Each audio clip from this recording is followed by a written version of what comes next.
ஆண்டவரும் இரட்சகருமான இயேசு கிறிஸ்துவின் ஈடு இணையற்ற நாமத்தில் அன்றன்றுள்ள அப்பம் வாசகர்களுக்கு எங்கள் அன்பின் வாழ்த்துக்கள். 2025 ஆண்டு மே மாதம் 26 தேதி திங்கட்கிழமைக்குரிய தின தியானம். இன்றைய தலைப்பு தாவீதின் கூடாரம். ஆமோஸ் 9:12 சொல்லுகிறது, அந்நாளிலே விழுந்து போன தாவீதின் கூடாரத்தை நான் திரும்ப எடுப்பித்து அதன் திறப்புகளை அடைத்து அதில் பழுதாய் போனதை சீர்படுத்தி பூர்வ நாட்களில் இருந்தது போல அதை ஸ்தாபிப்பேன். பழைய ஏற்பாட்டிலே சொல்லப்பட்ட முதல் கூடாரம் நோவாவின் கூடாரமாகும். நோவா பயிரிடுகிறவனாகி திராட்சை தோட்டத்தை நாட்டினான். அவன் திராட்சை ரசத்தை குடித்து வெறிகொண்டு தன் கூடாரத்தில் வஸ்திரம் விலகி படுத்திருந்தான் என்று வேதம் சொல்லுகிறது. ஆதியாகமம் 9 20-21 வசனங்கள். லோத்துவின் கூடாரம் சோதோமுக்கு நேராக போடப்பட்டிருந்தது. ஆதியாகமம் 13:12. ஆபிரகாமின் கூடாரம் விசுவாசத்தின் கூடாரம். வேதம் சொல்லுகிறது, எபிரெயர் 11:9, விசுவாசத்தினாலே அவன் வாக்குத்தத்தம் பண்ணப்பட்ட தேசத்திலே பரதேசியைப் போல சஞ்சரித்து அந்த வாக்குத்தத்தத்திற்கு உடன் சுதந்திரராகிய ஈசாக்கோடும் யாக்கோபோடும் கூடாரங்களிலே குடியிருந்தான்.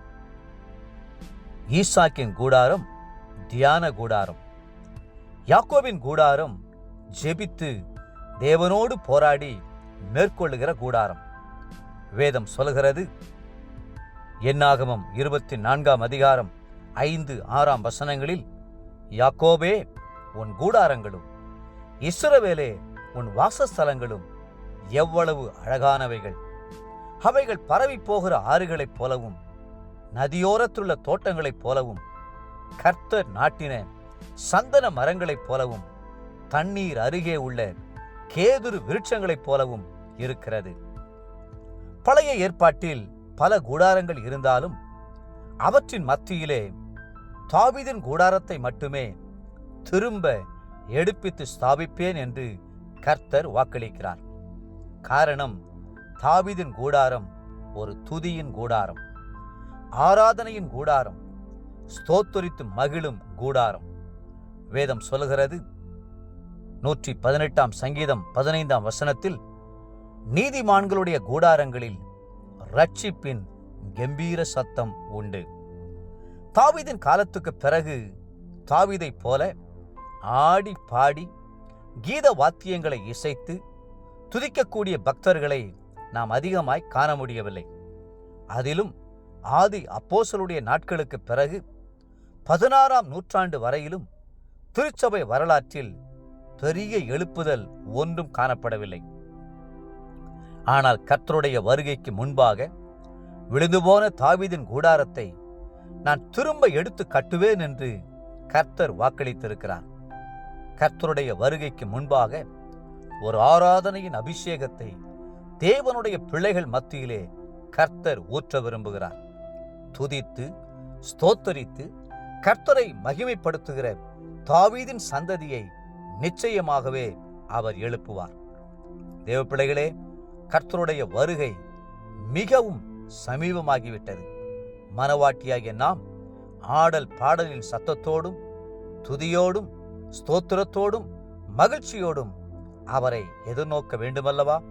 இந்த கடைசி காலத்தில் கர்த்தர் நம் ஒவ்வொருவரையும் ஆனந்த தைலத்தினால் அபிஷேகம் பண்ணி மன மகிழ்ச்சியினால் நிரப்பி அருள விரும்புகிறார். தாவீதின் கூடாரத்தை நிச்சயமாகவே அவர் மறுபடியும் ஸ்தாபிப்பார்.